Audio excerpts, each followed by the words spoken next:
Vamos lá, voltar do intervalo. Agora a gente está quase no final de incapacidades processuais que diz respeito à análise das partes, quando a gente está falando de partes procuradores, tudo bem? Dentro do grande tema sujeitos do processo. Está bem ramificado aqui. Vamos lá, as incapacidades, as consequências para as incapacidades processuais estão colocadas no artigo 76 e eu vou ter que ler, gente, é meio chato, mas se eu falar que a gente vai ler depois, acaba não lendo e como a análise é em cima do texto da lei, é obrigatório ler. Vamos lá então. Verificada a incapacidade processual ou a irregularidade da representação da parte, o juiz suspenderá o processo e designará prazo razoável para que seja sanado o vício. Parágrafo 1º.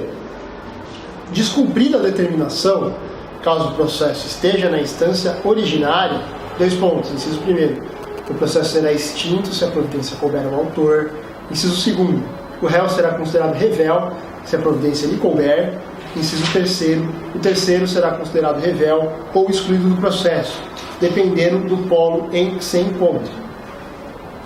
Parágrafo 2º. Está em verde, novidade. Descumprida a determinação em fase recursal perante Tribunal de Justiça, Tribunal Regional Federal ou Tribunal Superior, o relator não conhecerá do recurso se a providência couber ao recorrente. Inciso 2. Determinará o desentranhamento das contrarrazões se a providência couber ao recorrido. Então, como visto, a incapacidade é um pressuposto de validade. As pessoas que não atendem dele e que não a detêm precisam que ela seja complementada por um representante, de modo que algum vício na representação é um vício na própria capacidade processual. Hoje também há necessidade de representação por advogado para que se supra a capacidade postulatória. Hoje não, sempre. Salvo as exceções, como já dito, do JEC, da Justiça Trabalhista e tal. Ambos os vícios são sanáveis por um prazo razoável fixado pelo juiz. São prazos judiciais. E aqui, eu acho que o Felipe já deve ter falado para vocês também, aos prazos judiciais não se aplica a dobra. Beleza, pessoal? Inclusive, essa questão de prazos processuais aí, foi uma dica que eu dei fora da câmera, ou da câmera, não lembro, que se a gente tiver alguma dúvida, a gente procura na lei primeiro, né? Teve uma vez que me perguntaram um negócio de prazos processuais, aí, uma regra nova aí que mudou. Eu passei a tarde inteira, vi umas 5, 6 doutrinas, falei, quer saber, eu vou ler o código. Tava lá. Não, eu perdi a tarde inteira. Vamos lá. Durante o prazo para o saneamento do vício de representação, o juiz suspenderá o processo. A prática, contudo, dos atos urgentes não fica obstada e, por óbvio, o próprio ato de representação. Isso aqui está no parágrafo... Calma, eu acho que eu não copiei o artigo inteiro aqui para vocês, pessoal. Deixa eu ler o artigo aqui, então. Oh, caramba, foi mal.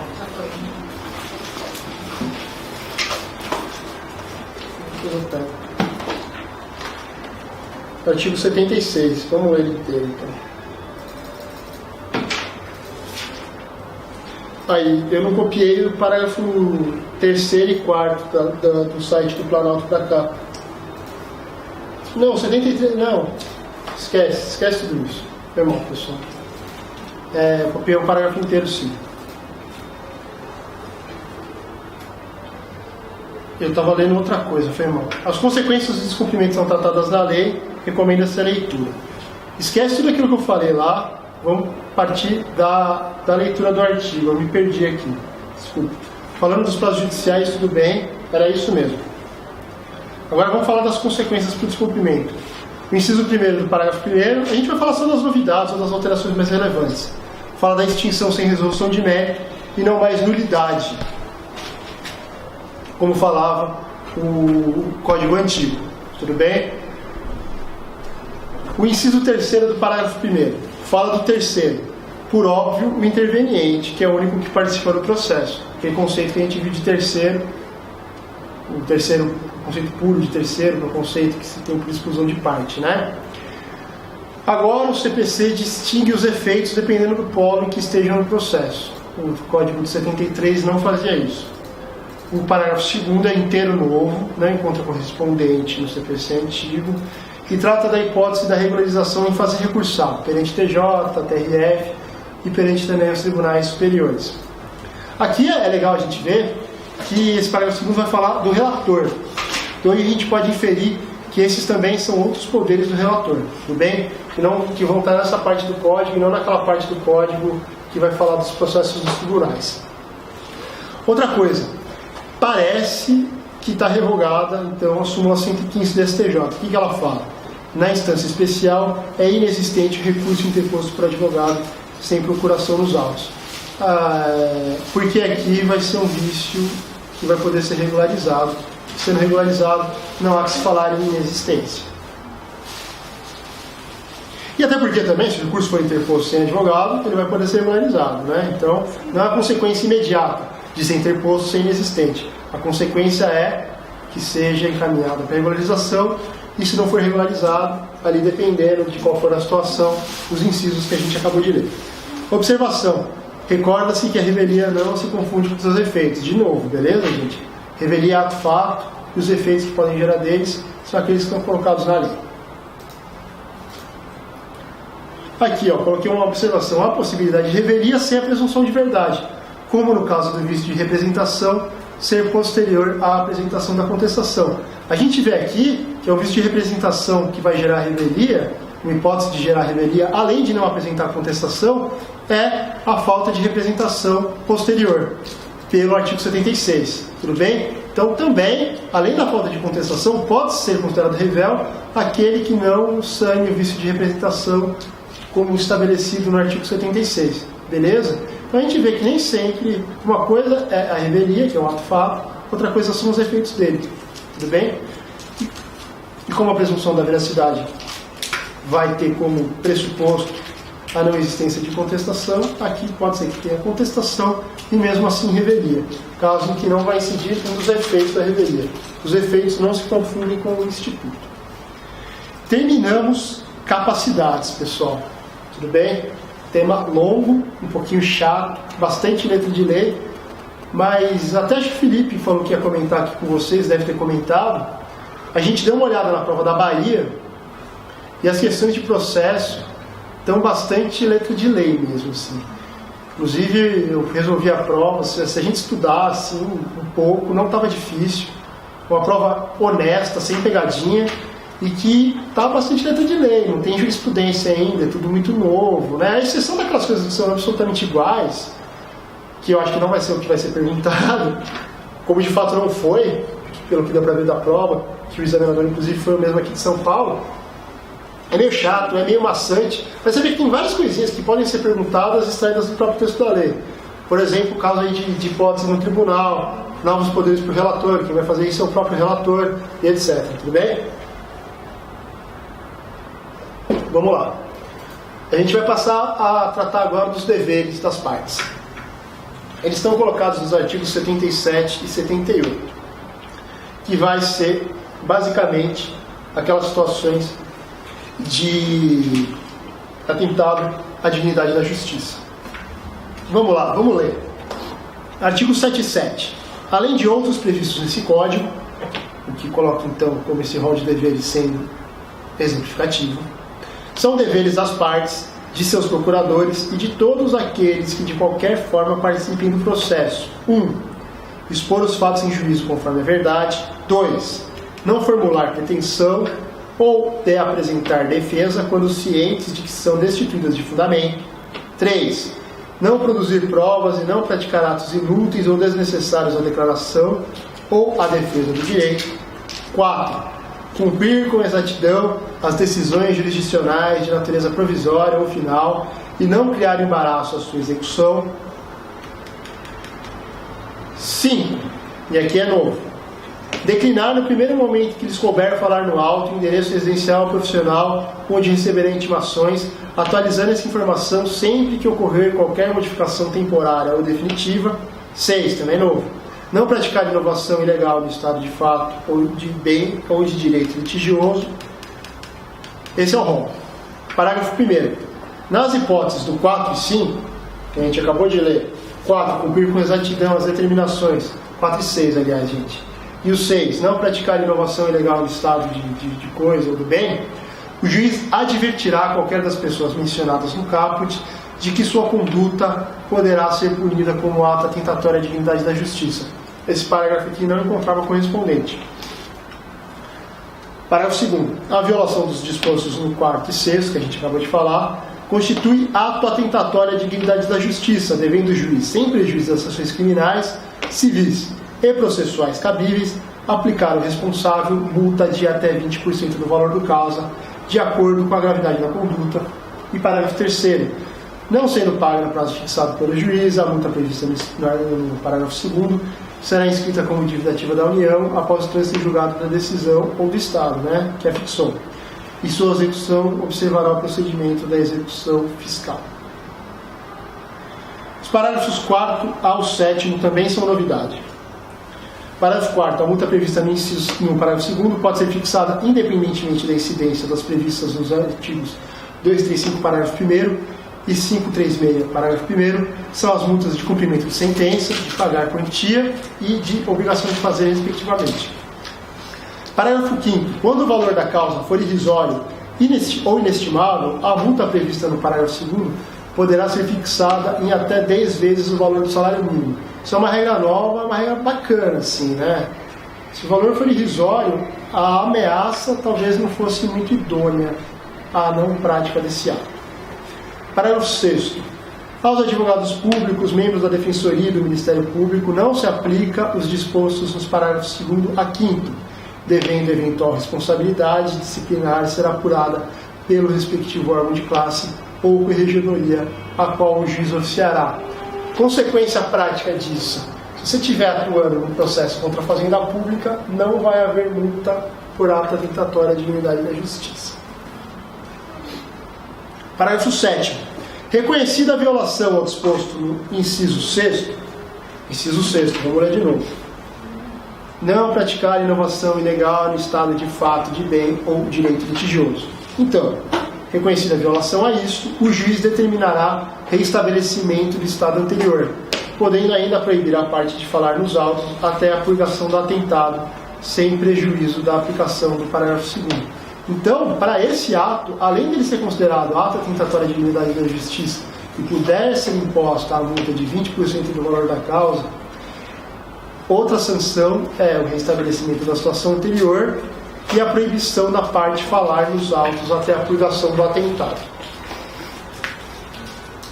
Atentado aqui porque essa previsão do inciso 6º, apesar dela ser nova no rol dos deveres das partes, ela era prevista antes como uma ação, um procedimento de ação cautelar especial ali, que se chamava ação de atentado, um procedimento especial de ação de atentado, tudo bem?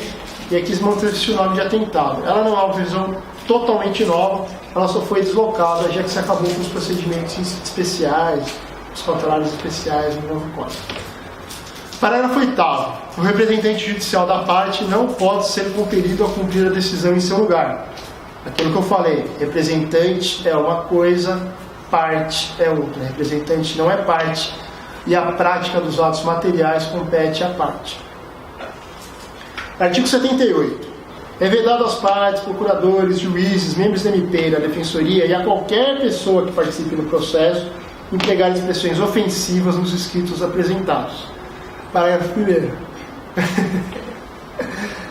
Quando as expressões ou condutas ofensivas forem manifestadas oral ou presencialmente, o juiz advertirá o ofensor de que não as deve usar ou repetir, sob pena de lhe ser cassada a palavra. Parágrafo 2º. De ofício a requerimento do ofendido, o juiz determinará que as expressões ofensivas sejam riscadas e, a requerimento do ofendido, determinará a expedição de certidão com o inteiro teor das expressões ofensivas e as colocará à disposição da parte interessada. Isso aqui para eventual responsabilização, eventual ação regressiva, etc. Tudo bem? Vamos tratar, então, do que importa depois de eu ter lido e ler os artigos assim que meio chato. O artigo 77 expõe um rol, e é um rol que tanto as partes quanto os procuradores, quanto aqueles que de alguma forma interfiram no processo, devem seguir. Então, é um rol de deveres, não só as partes, mas aos sujeitos do processo. E a gente já viu que sujeitos é um termo genérico do qual partes são espécie. O rol exemplificativo, como eu disse, e a gente pode extrair isso do próprio caput tipo 77, que fala além de outros previstos no CPC. Embora limite-se apenas ao CPC, também há deveres que são colocados em leis especiais. Tudo bem, gente? Esse artigo corresponde ao antigo artigo 14 do CPC antigo, com uma supressão e alguns acréscimos. Qual foi a supressão em relação ao artigo 14 do Código anterior? O artigo 14, inciso 2, falava de proceder com lealdade e boa-fé. Não há reprodução disso em alguns dos incisos do atual artigo 77. Contudo, pessoal, apesar dele não ser mais um dever da parte colocada ali, o dever de agir com lealdade e boa-fé, que no caso boa-fé objetiva, foi alçada a condição de norma fundamental do processo, lembra? Então, continua ali. Previsto. Aliás, tem até mais importância agora do que tinha antes, né? E os acréscimos? Vamos ver os acréscimos aqui. O inciso 4º do 77, que corresponde ao 4º do artigo 14, mas diferente do antigo, não se refere apenas às decisões mandamentais. O artigo 4º é que ele fala cumprir com exatidão as decisões. O Código Antigo falava das decisões mandamentais. O Código Novo não faz essa limitação. É dever, qualquer provimento jurisdicional, a gente tem que cumprir com exatidão. Inclusive as tutelas provisórias. Beleza, pessoal? Inciso 5 do artigo 77. Na verdade, traz uma regra que estava disposta na parte final do antigo artigo 238, parágrafo único do CPC de 73. Então, só olha lá. Apesar de parecer que é coisa nova, porque você vai olhar no 14, que era o que correspondia, não está lá, estava no 238. O inciso 5, só para a gente não ficar aqui, é declinar no primeiro momento, endereço e tudo mais, se mudar. Tudo bem? O inciso 6. Veda inovações ilegais sobre bem ou direito litigioso. Haverá violação desse dever quando a parte praticar ato que altere a estrutura física do bem por ocultação, desmembramento, destruição e etc. Trata-se, como eu já falei antes, do antigo atentado, que estava disposto nos artigos 879 a 881 e tinha natureza jurídica de ação cautelar, que tinha por objetivo a restituição das partes à situação anterior. Esse objetivo continua pelo artigo, pelo parágrafo 7º, que a gente leu ali, né? Que fala das mesmas previsões, das sanções do atentado e tudo mais. Então não teve grandes alterações. Só que como não tem mais a previsão das cautelares específicas, as cautelares típicas, isso foi colocado com deveres das partes. Tudo bem? Parágrafo 1º do 77 é a inovação. Fala do dever do juiz de alertar as partes. Então, se coloca aqui, como é um dever do juiz alertar as partes que a sua atitude pode gerar ata tentatória à dignidade da justiça, o que se tem colocado é que antes de se aplicar a multa, seria necessário essa advertência também. Só que tem uma crítica que é feita aqui, eu acho que é pelo Daniel Amorim. A crítica é no seguinte sentido: se for um ato que se exaure com a prática de um ato só, isso acabaria tirando a efetividade de uma eventual penalidade por ata tentatória à dignidade da justiça. Essa regra de ser necessária uma advertência para depois aplicar a multa só teria sentido por uma real efetividade para evitar abusos na prática de atos processuais se esse ato for continuado. Tudo bem? Se forem vários atos continuados que derem sequência à situação tipificada como possível de ato tentatória de dignidade da justiça. Se for um ato que começa e termina ali, não teria sentido advertir. Beleza, eu já fiz mesmo. Tudo bem? Parágrafo 4º do artigo 77 prevê que as multas por atentado à dignidade da justiça podem ser aplicadas independente das multas coercitivas do cumprimento de sentença. Elas têm natureza, portanto, diferente. Uma é sancionatória, a outra é coercitiva. Eu apontei aqui duas diferenças. As primeiras, ou seja, as sancionatórias, as do artigo 77, são impostas quando há violação a uma atividade privativa do Estado, a uma atividade jurisdicional, razão pelo qual o destinatário é o próprio Estado. E o nome é ato atentatório à dignidade da justiça. Esses atos, eles violam a efetividade da tutela jurisdicional, a crença na tutela jurisdicional e a própria dignidade da justiça mesmo, né?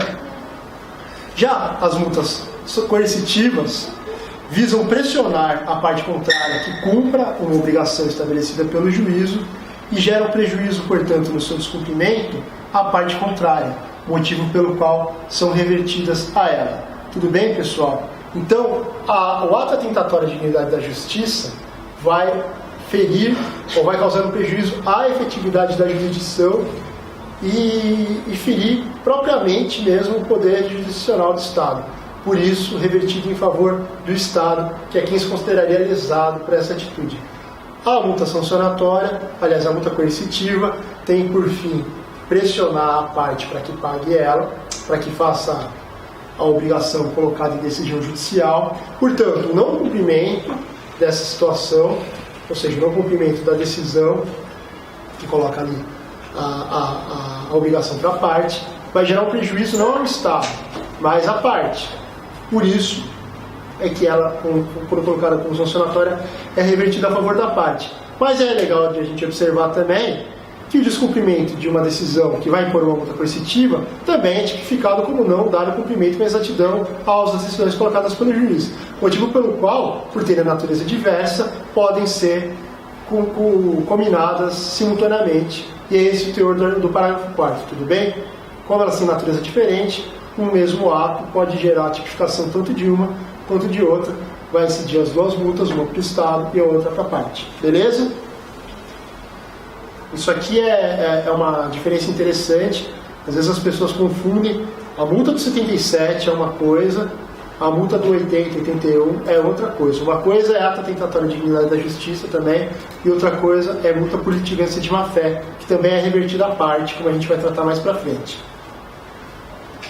Parágrafo 5º traz regra que não encontra correspondente, e esse parágrafo 5º aí a gente já leu, não tem mais problemas. Fala do valor irrisório. Se for um valor irrisório, pode ser fixado em até 10 vezes o valor do salário mínimo. O valor da causa for irrisório, né? Porque o parâmetro inicial é até 20% do valor da causa. E o artigo 78, aliás, o parágrafo 6º diz que, com exceção do parágrafo 1º, as demais sanções do 2º e do 5º são aplicáveis somente às partes. Defensoria, MP e tudo mais, não. O artigo 78 corresponde ao artigo 15 e traz uma inovação com relação aos sujeitos expressamente elencados nele. Não apenas mais as partes dos procuradores, ele estende para outros sujeitos do processo. Não tem mais dificuldades aqui, né, gente? É meio letra de lei, mas essas novidadezinhas assim podem cair, né? Observações. E aqui elas são mais interessantes do que ler a letra da lei e interpretar ela, propriamente dita.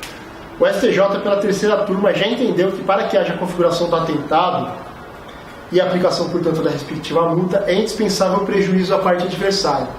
Beleza, pessoal? Atentado é aquela inovação ilegal, que era a antiga ação cautelar, que a gente já tratou aqui, beleza? Então, tem que ter um prejuízo. Observação 2. O dever de veracidade, do inciso 1º, ele expor os fatos com veracidade, não cria a obrigação da alegação completa. Uma coisa é você alegar tudo aquilo que você poderia alegar, os fatos todos. Outra coisa é você alegar aquilo que é interessante para você só. Tudo bem? O dever de veracidade não se confunde com o dever de alegação total. Essa é uma observação feita pelo Daniel Amorim. E outra coisa, o dever de veracidade também a gente tem que ter em consideração aqui que existem várias versões para o mesmo fato, né? A não ser que a parte conheça e de má fé minta sobre aquele fato, diferentes versões sobre o mesmo fato não vão implicar na falta de veracidade nas alegações também. A gente tem que ter parcimônia quando for cuidar desse inciso. Se bem que ele não é um ato atentatório à dignidade da justiça, né? Não tem multa para ele. Apenas para os artigos 4º e 6º são considerados atos atentatórios à dignidade da justiça. É a observação 4 que eu botei aí. A observação 3 eu falo do inciso 2º, que não se admite a fundamentação teratológica aqui, né? O que fala esse inciso 2º? Ele fala que é dever das partes não formular pretensão ou apresentar defesas cientes que são destituídas de fundamento. E aqui o fundamento que nós temos que saber tem que ser aquele fundamento teratológico, aquela situação absurda, né? Teses minoritárias ou inovações em fundamentos, o cara criou um negócio lá, deu o nome de professor Pardal, que é válido, excelente e tal. não são consideradas pretensões destituídas de fundamento. Só aquelas situações realmente absurdas que são. Tudo bem, pessoal? Vamos, por exemplo, se tiver já súmula do STJ ou do STF proibindo exatamente o que o cara quer pedir. Essa é uma pretensão claramente destituída de fundamento. Tudo bem? Observação 5. O artigo 78 encontra correspondente no 15, com exceção do parágrafo 2º. A qualificação da expressão como injuriosa, o artigo 78 é aquele que fala das expressões injuriosas e tudo mais, não depende da tipificação do artigo 140 do Código Penal. Tudo bem, pessoal? O que isso está dizendo? Você não precisa ser condenado por injúria para que a expressão que você coloque lá seja considerada injuriosa e que você possa sofrer as sanções colocadas no artigo 78. E observação 6 e final, há também rol de atos atentatórios à dignidade da justiça no artigo 774 do CPC de 2015. Lembra que o Código fala no caput do artigo 14, além de outras colocadas no Código? Pois bem, o artigo 774 coloca atos atentatórios à dignidade da justiça em sede de execução. Como não sou eu que vou tratar da matéria de execução, a gente passa a bola para outro professor, tudo bem? Então a gente não anda na matéria. Avançando, ainda falando sobre partes. Responsabilidade por dano processual. E aqui é a litigância de má-fé que eu falei para vocês, que é diferente do ato atentatório à dignidade da justiça. Vamos lá, pessoal. Vamos ler a parte chata, então. Responde por perdas e danos aquele que litigar de má-fé como autor, réu ou interveniente. Artigo 80. Considera-se litigante de má-fé aquele que 1. Deduzir pretensão ou defesa contra texto expresso de lei ou fato incontroverso. 2. Alterar a verdade dos fatos. 3. Usar do processo para conseguir objetivo ilegal. 4. Propuser resistência injustificada ao andamento do processo. 5. Proceder de modo temerário em qualquer incidente ou ato do processo. 6. Provocar incidente manifestamente infundado. 7. Interpuser recurso com intuito manifestamente protelatório. Artigo 81. De ofício a requerimento, o juiz condenará o litigante de má-fé a pagar multa. E aqui, coisa nova, que deverá ser superior a 1% e inferior a 10% do valor corrigido da causa. Estabeleceu-se um parâmetro mínimo e um máximo. Vírgula, a indenizar a parte contrária pelos prejuízos que essa sofreu e arcar com honorários advocatícios e com todas as despesas que efetuou. Parágrafo 1º. Quando forem 2 ou mais litigantes de má-fé, o juiz condenará cada um na proporção de seu respectivo interesse na causa ou solidariamente aqueles que se coligarem para lesar a parte contrária. Parágrafo 2º, também é novidade. Quando o valor da causa for irrisório, tá aquela mesma regra de até 10 vezes o salário mínimo. E parágrafo 3º, o valor da indenização será fixado pelo juiz ou, caso não seja possível mensurá-lo, liquidado por arbitramento ou pelo procedimento comum nos próprios atos. Vamos lá então, pessoal. Vamos analisar o que falam esses artigos. A incidência do artigo 79 se aplica somente ao autor, réu ou terceiro interveniente. A gente viu que o artigo 77 se aplica a diversos sujeitos do processo. Então essa é mais uma diferença da litigância de má-fé para os atos dos deveres das partes ali, e do ato atentatório à dignidade da justiça, tudo bem? Os sujeitos a que eles se destilam são também diferentes, portanto, a litigância de má-fé é mais restrita. Para o juiz e para o MP, dependerá de comprovação da fraude ou dolo. Os artigos que falam respectivamente são 143 e 181, tudo bem? O regramento para eles é próprio. Também vai ser para o advogado público, para o defensor público. Não cabe condenação do advogado, mas ele pode ser responsabilizado em ação regressiva para ressarcir o seu cliente pelos atos por ele praticados de má-fé. No entendimento do STJ, eu botei o número do RESP aí para vocês. Vários desses entendimentos aqui eu acabei pegando do livro da Amorim mesmo, que traz bastante jurisprudência. Outra jurisprudência, não cabe condenação do advogado público no exercício de suas funções, também do STJ. O rol do artigo 80 é taxativo? Interrogação. Há alguma divergência, mas uma restritiva de direitos. A regra hermenêutica tradicional diz que, quando for regra restritiva de direitos, a interpretação deve ser também restritiva. Então, em que pese aí alguma divergência que pode haver, eu me afilio aqui, ainda que minha opinião não seja de grande valia, à corrente da hermenêutica clássica. Tudo bem? Vamos ver aqui algumas observações sobre as hipóteses do artigo 80. O inciso 1. O inciso 1 fala também aqui de deduzir pretensão ou defesa contra texto expresso de lei. Ele vai se aplicar de novo àquelas situações absurdas, teratológicas. Não é litigância de má fé defender uma interpretação minoritária, mais séria. Tudo bem, pessoal? O inciso 2, aquele que fala de alterar a verdade dos fatos. Deve-se também ter aquele mesmo cuidado, que uma coisa é alterar a verdade dos fatos, outra coisa são as diversas versões que o mesmo fato pode ter. Tudo bem? Então, o que seria litigância de má fé? Aqui colocado com alguns parâmetros pelo próprio STJ. Alegar fato inexistente, ou alegar inexistente fatos que a parte saiba que existam, versão falsa sobre fatos verdadeiros, induzir o juiz a erro e levar vantagem no processo. Isso tudo seria situação que estaria tipificada nesse inciso 2 aí. E, de novo, eu repito aqui a observação do Amorim, que dever de veracidade não implica em dever de anegação completa. Inciso 3, não usar o processo para conseguir o objetivo ilegal. É aquela situação do processo simulado, né? Sendo o processo um instrumento de direito material, não pode ser usado para o violar. A situação do processo simulado é outra, desculpa. Isso aqui diz respeito à instrumentalidade do processo. Já que o processo serve para o direito material, serve para dar efetividade ao direito material, a gente não vai poder usar o processo para exatamente violar o direito material, tudo bem? Isso é considerado litigância de má fé. Inciso 4. Nossa. Inciso 4 aqui diz que opuser resistência justificada ao andamento do processo. Deu uma erradinha aqui. A conduta colocada, como vocês podem ver que eu coloquei no material, muito genérica. Assim é também tipificada como ato atentatório à dignidade da justiça no inciso 4. É aquilo que eu tinha acabado de falar para vocês quando eu expliquei a diferença de multa sancionatória para a multa coercitiva.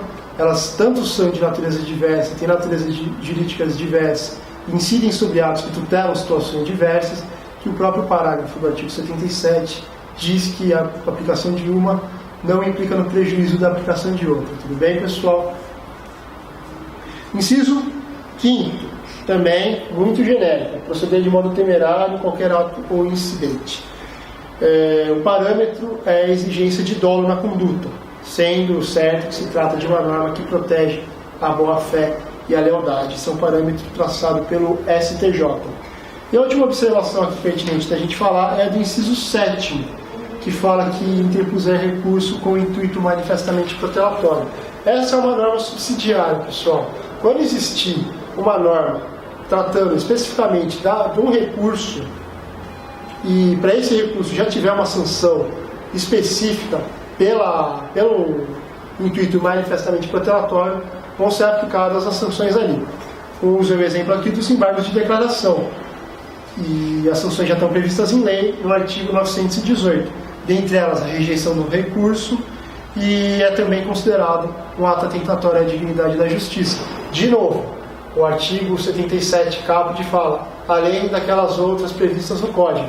A gente viu que no artigo 774 existem atos atentatórios à dignidade da justiça previstos em sede de processo de execução, e aqui, em sede de processo nos tribunais, em sede de recursos, o embargo de declaração, o intuito manifestamente protelatório, é também um ato atentatório à dignidade da justiça.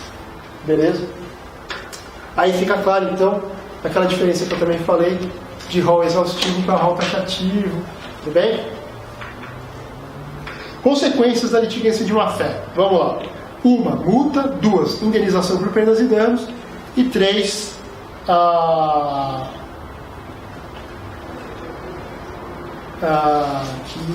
pagamento de honorários e despesas. Todas têm a parte como credora, tudo bem? Diferente das multas do 77, que é o Estado. Estou batendo muito nessa tecla para não confundir. Muita gente confunde, muita gente boa confunde, tá? Bom, o juiz pode aplicar de ofício essas sanções, mas a gente deve lembrar da regra do artigo 10. Apesar dele poder aplicar de ofício, o que ele tem que fazer? Se limitar aos percentuais. Não. Tá, tem que se limitar aos percentuais. Mas ele não pode decidir sem ouvir a parte contrária. Eu estou sempre lembrando do artigo 10, ninguém respondeu. Artigo 10, tranquilo, pessoal. Vamos lá. Novidade, valor da multa. Não há mais a limitação ao valor de 20% do valor da causa previsto no antigo parágrafo 2º. Tal qual no artigo 77, aqui também o valor da causa, se for irrisório, pode ser fixado em até 10 vezes o valor do salário mínimo vigente. Questão. Putz, vocês vão colar ou não vão colar? Ali, ó. A parte vencedora pode ter incorrido em litigância de má-fé. Nesse caso, ainda que não sucumbente, ela pagaria os honorários mesmo assim? Porque uma das sanções aqui é o pagamento de honorários. Então, vamos supor, a parte que venceu pode incorrer em ato de litigância de má-fé. Ela vai ter que pagar o honorário mesmo assim? Quem acha que sim, levanta a mão. Eu acho que sim. Eu acho que sim. Como sanção, que a sanção não tem nada a ver. Tá mais ou menos. Então, uma parcela fala que não. Tem duas posições. Uma parcela diz que os honorários são um instituto vinculado à sucumbência e que, portanto, somente aquele que é sucumbente deveria pagar os honorários. Outra parcela diz que uma coisa são honorários de sucumbência, outra coisa são os honorários instituídos com penalidade para litigância de má-fé. Sendo assim, a parte, mesmo que não sucumbente, deveria pagar os honorários na proporção dos prejuízos do trabalho que ela causou à parte adversária por esse ato de litigância de má-fé. Tudo bem, pessoal? Me parece mais razoável a segunda, né? Sim. Senão perderia muita efetividade, né? Depende de quem é frente. Não, aqui pra gente, né, pessoal? Parece que isso Não, até acho que você, como defensor público, não vai atuar nunca como litigante de má-fé, né? Não. Mas tem algum que prevalece? Gostei da... Não. Boa. Resposta firme, não. Processo simulado. O artigo 142 permite ao juiz a aplicação das penas de litigância de má-fé se verificar que o autor e réu se valeram do processo para praticar ato simulado ou conseguir fim vedado pela lei, além de proferir decisão que impeça tais objetivos das partes. Beleza, pessoal?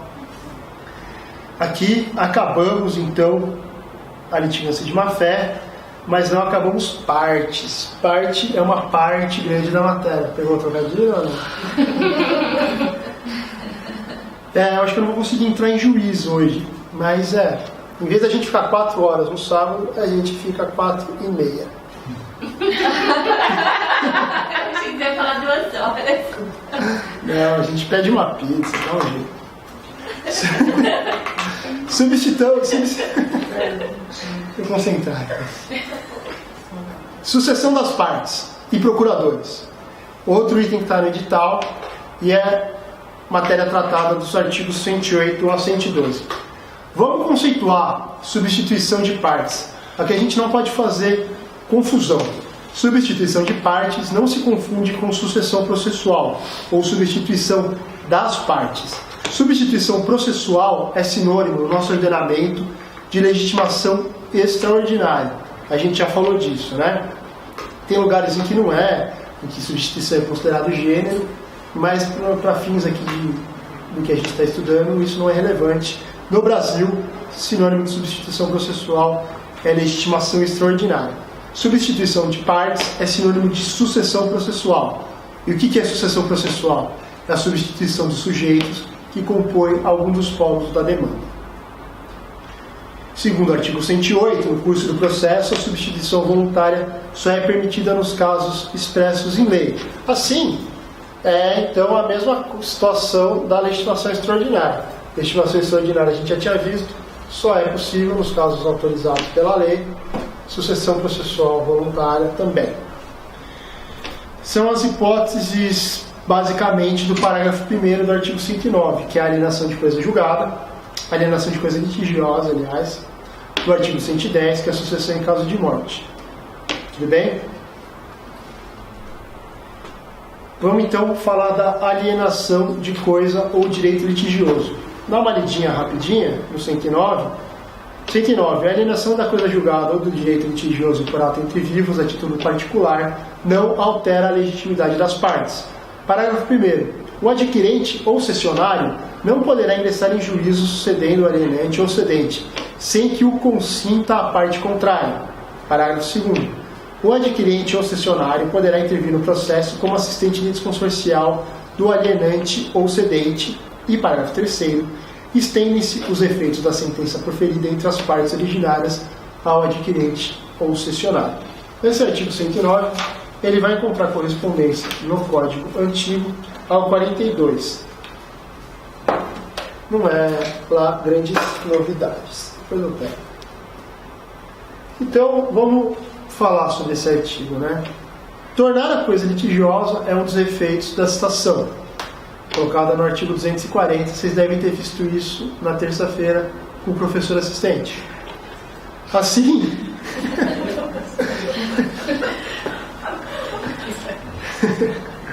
assim, numa ação, a partir do momento em que o réu é citado, o objeto ou o direito torna-se litigioso. Só que tornar o objeto litigioso não vai tornar o objeto indisponível. É possível que então haja a alienação desse bem, contudo o adquirente vai assumir o risco de ter comprado uma coisa que está sendo objeto de discussão em juízo, né? Inclusive, pode até incidir na tipificação de fraude e execução do artigo 792 do Código de Processo Civil. Tudo bem? O parágrafo 2º do artigo 109, embora eu tenha dito que o artigo 109 encontra correspondência com o código anterior, ele traz uma inovação ao falar que em assistência litisconsorcial. Vamos ler ele de novo? Ó, o adquirente ou cessionário poderá intervir no processo como assistente litisconsorcial do alienante ou cedente. Isso aqui, por levar em conta que a parte do direito material vai passar, a parte da relação jurídica material, vai passar a ser o adquirente da coisa litigiosa. E quando a parte de direito material está excluída do processo, é exatamente como a gente vai ver na intervenção de terceiros, quando ela poderia ser litisconsorte, mas não é, desde o início da ação, ela pode ingressar com aquilo que a gente chama de assistência litisconsorcial. Então o código mandou bem aqui, porque ele teve a percepção de que, como parte do direito material, esse adquirente vai sofrer os efeitos da decisão e, portanto, ele vai poder intervir como assistente litisconsorcial. O próprio parágrafo 3º fala que ele vai sofrer os efeitos da decisão, né? Então, em suma, o adquirente só poderá ingressar em juízo sucedendo, ou seja, substituindo como parte de um polo da relação aquele que vendeu a coisa para ele, se assim aceitar a outra parte. Tudo bem, pessoal?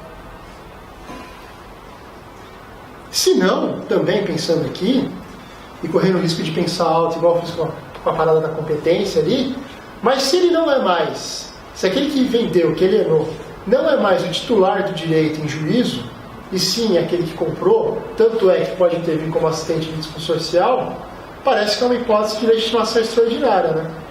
Aquele que vendeu vai ter em defender em juízo em nome próprio e direito alheio, né?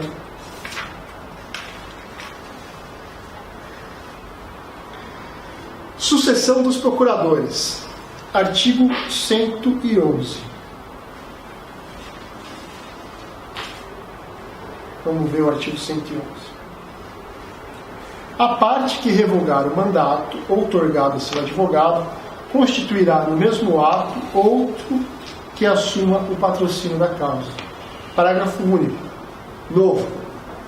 Não sendo constituído novo procurador no prazo de 15 dias, observar-se-á o disposto no artigo 76, que é aquele que falava da regularização da capacidade. Lembra, pessoal? Vocês querem que leia de novo? Não? Eu também não queria ler. Se quiser contar,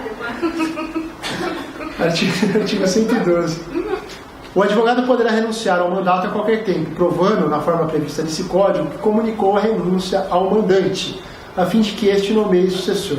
Parágrafo 1º. Durante os 10 dias seguintes, o advogado continuará a representar a parte, ou seja, o mandante, né, desde que necessário para lhe evitar prejuízo. Parágrafo 2º. Coisinha nova também. Dispensa-se a comunicação referida no caput, ou seja, a comunicação ao mandante, para que possa regularizar e tudo mais, se a procuração tiver sido outorgada a vários advogados e a parte continuar representada por outro, apesar da renúncia. Simples, né, de entender. O advogado é aquele que preenche o requisito da capacidade postulatória, o mandato pode ser revogado a qualquer momento, e contudo a regra estabelecida pelo caput, como já fazia no próprio artigo 73, no próprio artigo 44 do Código 73, é que a constituição do advogado deve ocorrer no mesmo momento. A revogação pode ser tanto tácita quanto expressa. A revogação tácita do mandato pela parte é quando a gente junta a procuração para outro cara sem reserva de poderes. Tudo bem? No caso da defensoria não é assim, né? A defensoria, ela tem uma previsão expressa de que, inclusive, dispicienda a necessidade de mandato para a prática dos atos normais de juízo. Assim. Então, se você procura a defensoria, para que a defensoria te represente em juízo, ela não vai precisar sequer do mandato. Então, mas aí... A não ser que seja para a prática de atos que exijam poderes especiais. Aí é onde interfere. A defensoria só entra quando o outro advogado renuncia. Não, a defensoria só entra quando o outro advogado renuncia e for de hipótese de atribuição da defensoria também. O fato da outra parte renunciar, se não for caso de atribuição da defensoria, vai fazer com que a parte fique sem advogado, e se ela não regularizar isso aí, vai incidir as hipóteses do artigo 76. Se em instância originária, parágrafo 1º, se em tribunal, parágrafo 2º. É isso que vai acontecer. Não é igual no penal, que vai para a defensoria direto. Não, então, mas aí o que eu estou falando é assim, se ele não fala com o advogado sobre a renúncia, aí ele procura direto a defensoria ainda... Não, aí sim. A defensoria exige que o outro advogado renuncie. Exige? Eu acho que não. Não, é uma já passei Eu já vi pela defensoria não haver essa exigibilidade. E o contrário também, se a parte pegar a defensoria inicialmente e depois contratar um advogado, mesma coisa. Aqui é genérico, né? É para representação. Se você otorgar poder de representação para outra pessoa, é que o mandato é um instrumento para fazer com que isso seja feito por um advogado particular. Na defensoria diz que a capacidade ele vai decorrer da própria atuação da defensoria de ser dispensado o mandato. Então é o ato que vai fazer com que ela seja representada. No caso, entre particulares, a procuração, no caso da defensoria pública, a decorrência de norma administrativa mesmo. Tudo bem? Decorrência legal. Então, tanto para quando a defensoria ingressa, quanto quando a defensoria está originariamente, você pega e contrata um advogado, seria a questão da revogação tácita também. Novidade está no parágrafo único, que prevê um caso que não haja substituição no mesmo ato. Vamos ler o parágrafo único, de novo, só para não ficar perdido aqui. Não sendo constituído novo procurador no prazo de 15 dias, observar-se ao disposto no artigo 76. É aquela possibilidade de regularização e tudo mais.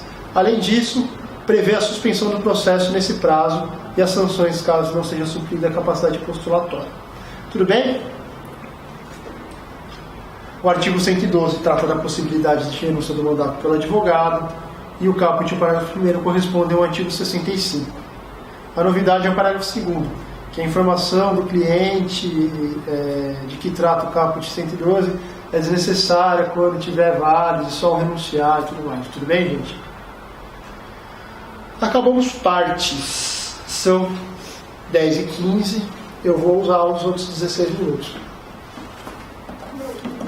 Vamos falar de juiz. Juiz também é sujeito do processo. Bem, quando o cara está sem tempo, ele não fala que é 10h15, é 10h14, ele vai usar os 16 minutos. Né?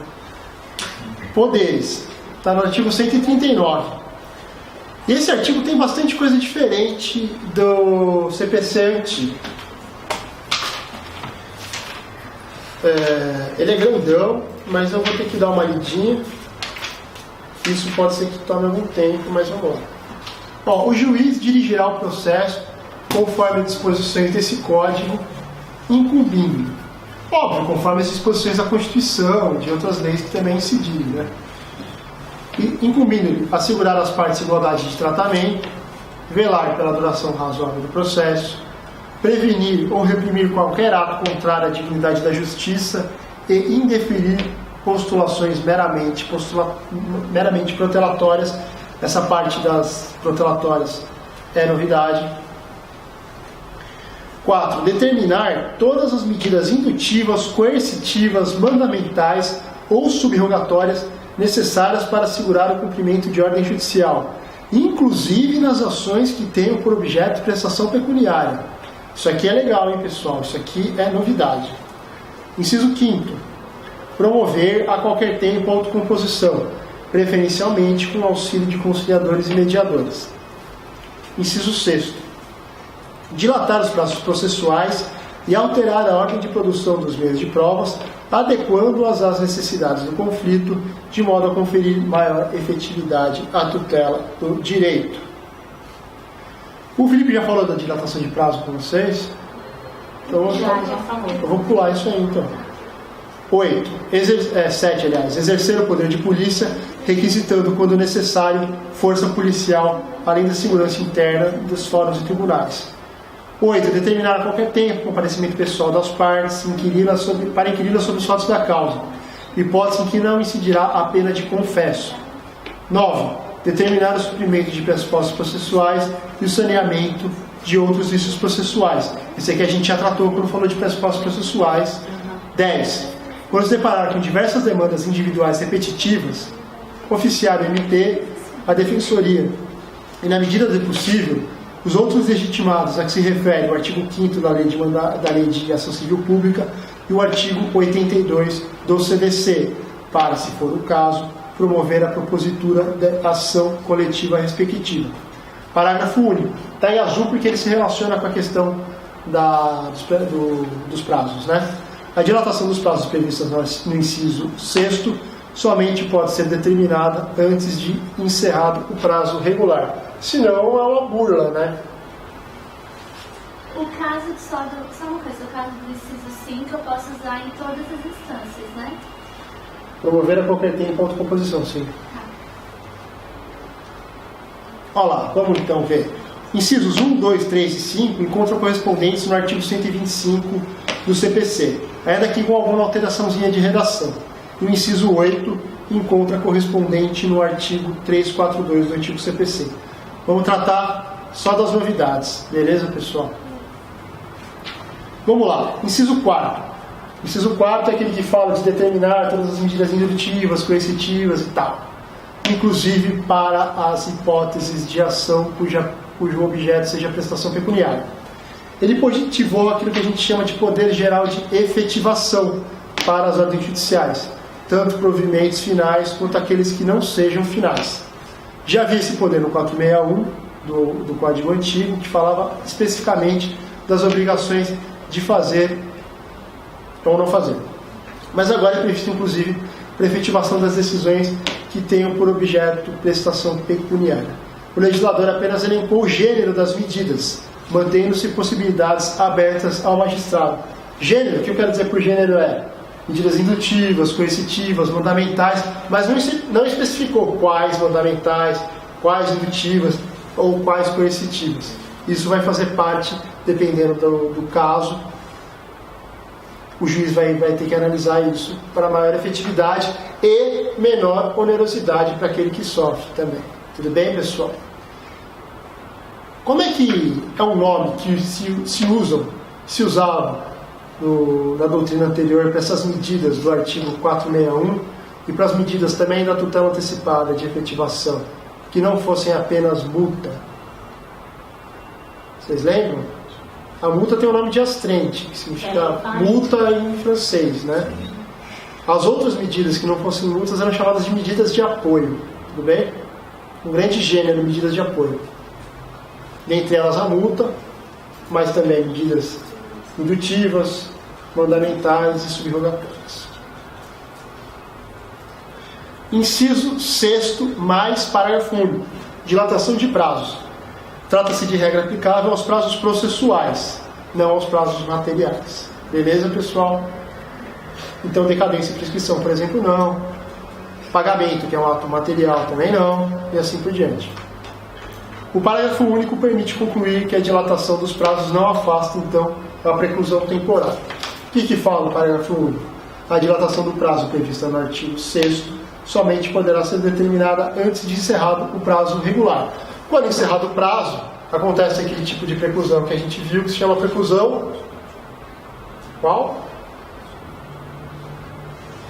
Ai, gente. Temporal. Boa. Então, não vai afastar no caso aqui. Eu vou começar a trazer tipo, uns prêmios para quem responder certo. Assim. Uma vez eu ganhei cerveja. Ganhei um fardo de cerveja. Inciso 6º.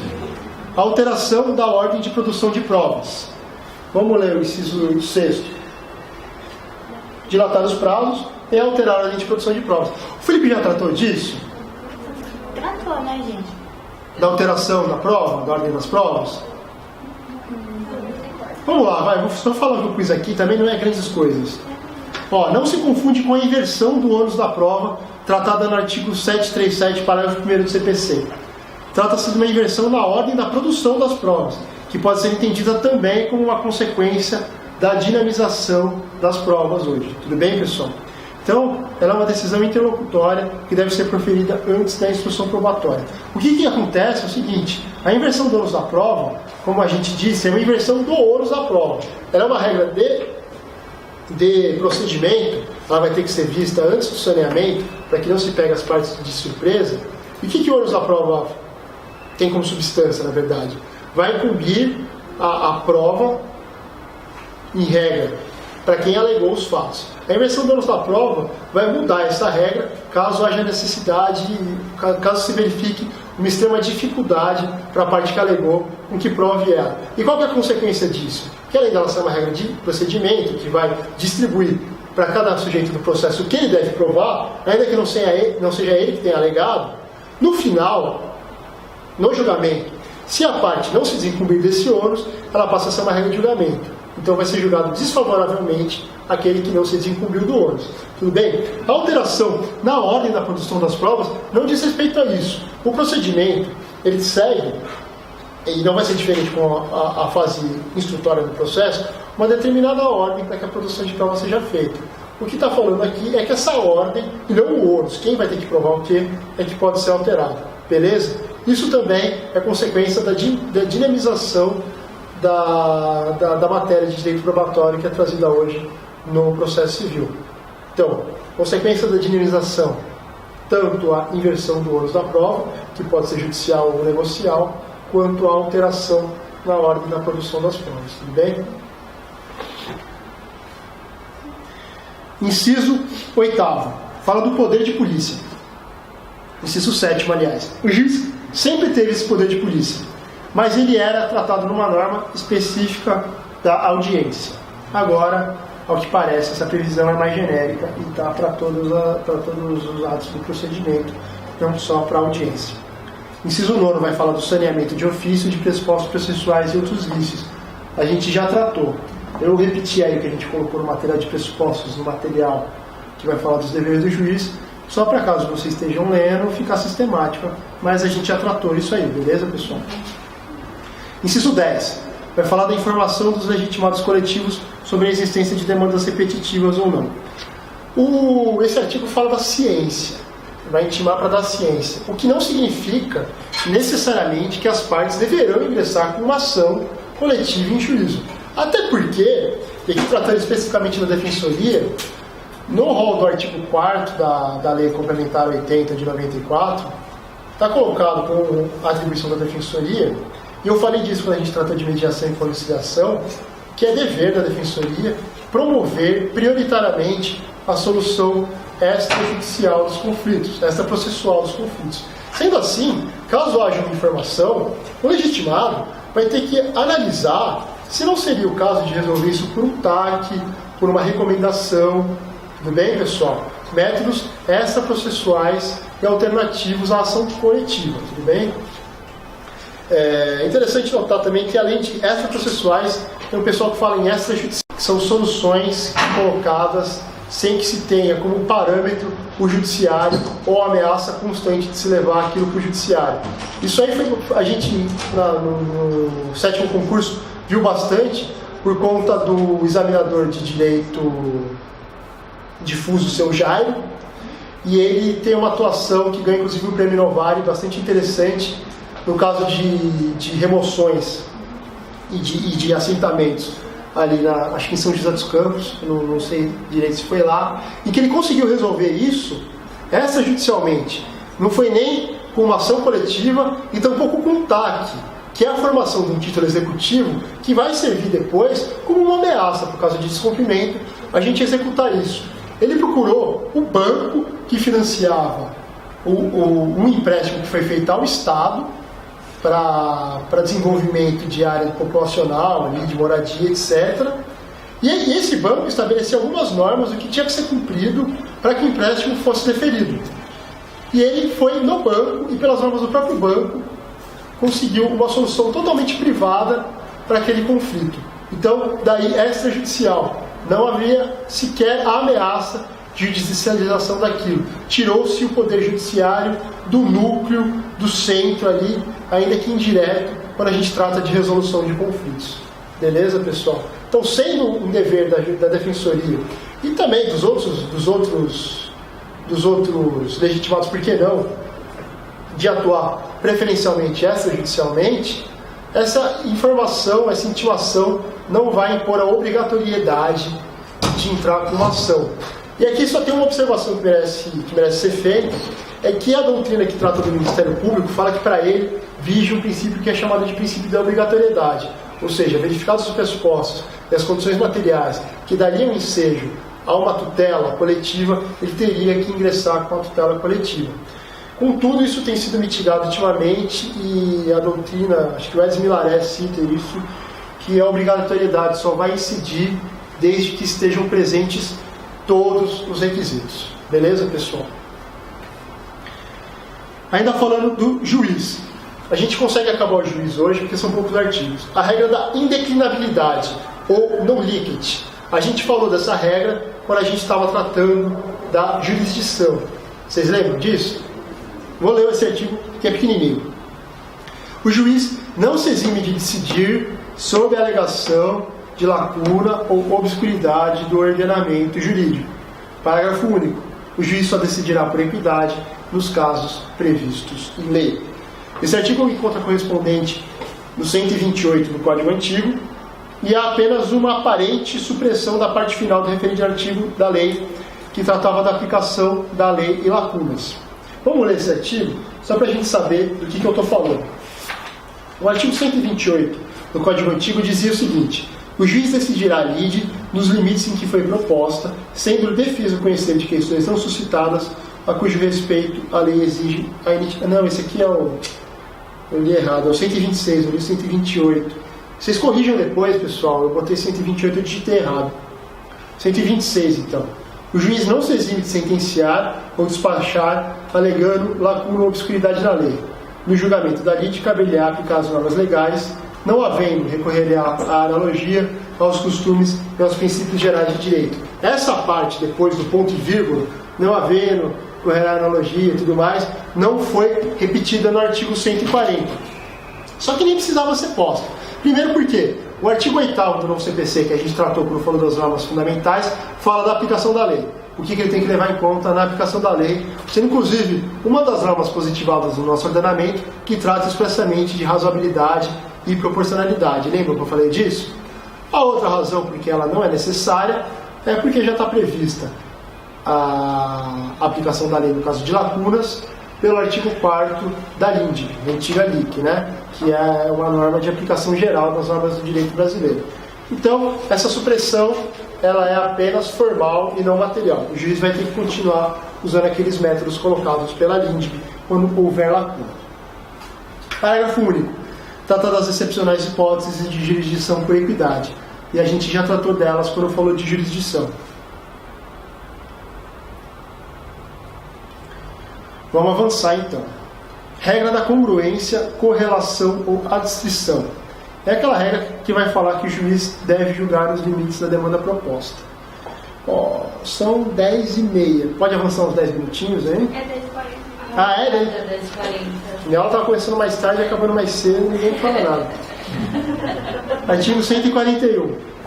O juiz decidirá o mérito dos limites propostos pelas partes, sendo-lhe vedado conhecer de questões não suscitadas a cujo respeito a lei exige a iniciativa da parte. Ou seja, ele não está vedando conhecimento de matérias de ordem pública, que podem ser conhecidas de ofício. Artigo 492, que vai dizer relação com isso também. É vedado ao juiz proferir decisão de natureza diversa da pedida, bem como condenar a parte em quantidade superior ou em objeto diverso do que lhe foi demandado. A decisão deverá ser certa, ainda que resolva a relação jurídica condicional. Eu tanto achava que era 10h30 que o celular está tocando agora. A jurisdição é inerte, como a gente já viu, e ela precisa da provocação das partes para que o juiz se manifeste. Depois disso, vai vigir a regra do impulso oficial. A gente já falou sobre isso, né? Esse é o princípio da inércia, ou a regra da demanda. Mas o juiz deve se ater aos limites fixados pelas partes. E foi isso que a gente falou, que era a importância interna da delimitação dos elementos da ação. Lembra que a gente falou disso, quando a gente falou de elementos da ação? Que a importância externa era verificar a coisa julgada, litispendência, conexão, e a importância interna era se atentar ao fato de que o juiz se atém aos limites da demanda propostos pelo autor, dentre eles o pedido. Há que se verificar, portanto, uma estreita correspondência entre os elementos fixados pelo autor e o julgamento do juiz. Se ele julgar fora disso, vai ser uma sentença extra petita, extra porque fora, que vai comportar o gênero também, que vai comportar a sentença ultra petita, quando ele julga mais, ou citra petita, quando ele julga a menos. Beleza, pessoal? Lembrando que das exceções de ofício, eu estou botando isso sempre, hein? O artigo 10 fala que a gente tem que dar ciência para a parte, mesmo nas decisões de ofício. A exceção da possibilidade de decisão inaudita alterar par é o artigo 9, que vai pressupor urgência. São as situações de tutela de urgência, ou então, quando não pressupor urgência, tutela de evidência, dois daqueles artigos, dois dos incisos da tutela de evidência, e também no processo monitório. Uma segunda observação aqui, que o Amorim coloca, é que podem ser consideradas exceções, além das regras do juiz decidir de ofício, mas a regra do juiz decidir de ofício não é considerado propriamente uma exceção. Porque se a gente for aqui no caput do artigo 141, ele vai falar: o juiz decidirá o mérito nos limites propostos pela parte, sendo vedado conhecer de questões não suscitadas, a cujo respeito a lei exige iniciativa. Se a lei, se a decisão de ofício, no seu próprio conceito, é uma decisão que não exige iniciativa da parte, logo, ela não é uma exceção ao artigo 141, que fala que o juiz só pode decidir nos limites daquilo que foi proposto pela parte. Tudo bem? Então não é propriamente uma exceção, porque a regra está tratando daquelas matérias em que a lei exige a iniciativa da parte.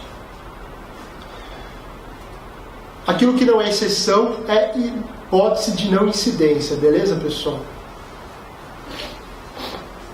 Então vamos lá. As exceções apontadas pelo Amorim. Os pedidos implícitos, entre eles juros, correção monetária, o acessório principal. Tudo bem, pessoal? Isso aí é tranquilo, né? O Felipe já falou disso? Ele vai dar aula de procedimentos, talvez ele fale do que é pedido implícito, pedido genérico e tudo mais. E a segunda exceção, aliás, são 4 exceções. A primeira é pedido implícito, a segunda é a fungibilidade. Fungibilidade ocorre tanto nas possessórias quanto nas tutelas provisórias. O que é a fungibilidade e por que ela é encarada como uma exceção ao pedido delimitado no início pela parte? A fungibilidade, ela vai tratar exatamente daquelas situações em que há uma mudança na situação fática ou para aquelas situações em que há uma dificuldade de se delimitar exatamente se a natureza jurídica é uma ou outra. A gente fica numa zona cinzenta. Nas possessórias, isso é bastante fácil de verificar, porque a situação da violação à posse, turbo, a turbação, o esbulho, podem mudar. Você pode ter, no primeiro momento, quando você ingressa em juízo, apenas uma situação de turbação, quando você pede, então, a manutenção na posse. Mas essa situação, no decorrer do processo, pode descambar para um esbulho, uma perda total do direito da posse. Então você não precisaria ingressar com uma outra ação para falar que agora é esbulho. A fungibilidade é nesse sentido, é fática aqui. Então, pedindo turbação, pedindo manutenção por conta da turbação, e essa turbação se convertendo em esbulho, e a gente pedir uma reintegração, tudo certo, é possível pela fungibilidade. Na questão da tutela provisória, principalmente agora que o regime jurídico ficou unificado, se a gente pedir uma cautelar, na verdade ela tiver natureza de tutela antecipada e vice-versa, tranquilo, é possível também. Quando for tratada a tutela antecipada, eu vou falar mais sobre isso. Antes era só se considerava que era via de mão única, hoje isso aí eu vou deixar mais para frente. Terceira exceção apontada pela Amorim, resultado equivalente nas obrigações de fazer ou não fazer. Lembra, o próprio artigo 461 do Código Anterior falava que o juiz vai dar preferência à tutela específica, se não for possível, ele vai dar uma tutela equivalente e somente se não for possível também vai converter em perdas e danos. A tendência é que para as tutelas, para os pedidos específicos, se dê a tutela específica. Se a gente pede uma obrigação de fazer, a gente não quer dinheiro, a gente quer que faça. Tudo bem? Se não for possível fazer, uma obrigação equivalente. E essa obrigação equivalente é considerada como pedido implícito. Quando a gente pede, a gente autoriza a obrigação equivalente, ainda que haja a preferência para a tutela específica. E a quarta é a inconstitucionalidade reflexa, ou inconstitucionalidade por ricochete, que é a mais colocada nos processos aí de controle de constitucionalidade concreto. Tudo bem, pessoal? Então, vai ser o seguinte, concentrado, aliás, concentrado, não concreto. Se o STF declara no MADIM a inconstitucionalidade de determinada lei, da qual outra depende, vai por inconstitucionalidade, por arrastamento, ser considerada inconstitucional aquela lei que não foi pedida a declaração de inconstitucionalidade expressamente. Tudo bem, pessoal?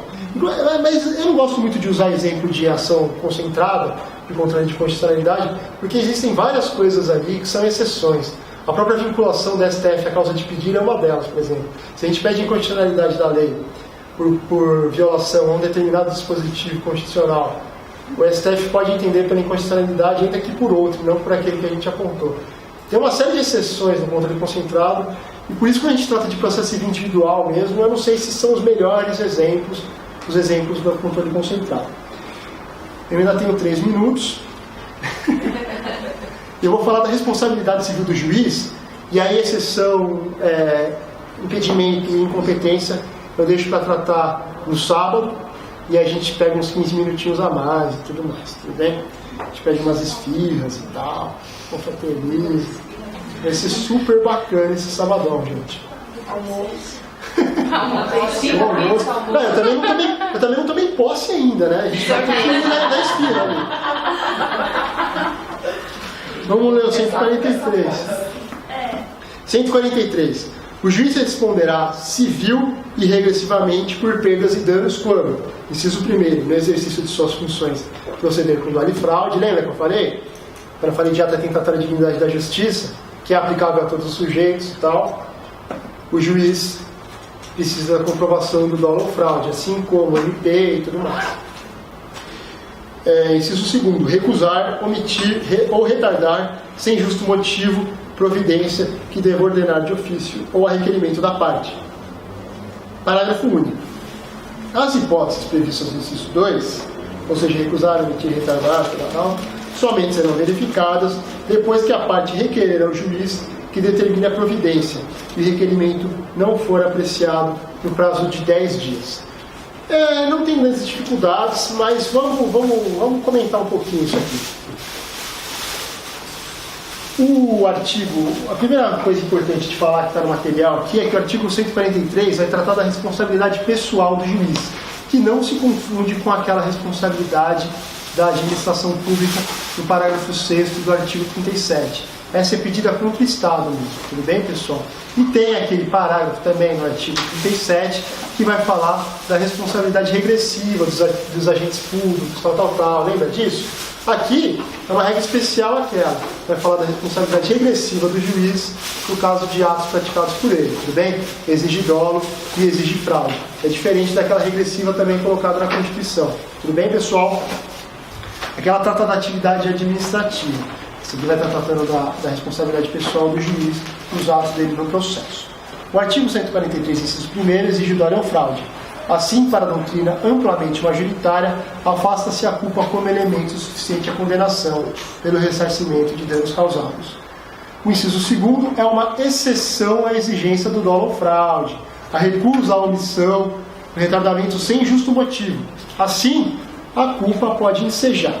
Mas aqui o parágrafo 1º coloca essa condição de que deve ser pedido primeiro, e se não for no prazo de 10 dias sanada essa omissão, aí sim é que vai ter a incidência da responsabilidade pessoal do juiz. Beleza, gente? Até avançaria uns 10 minutos, mas vai ser insuficiente para tratar de impedimento de suspeição. É um tema grande e é uma boa deixa para esfirrinha no sábado. Então é isso aí, pessoal. Boa noite e bom fim de semana para todo mundo.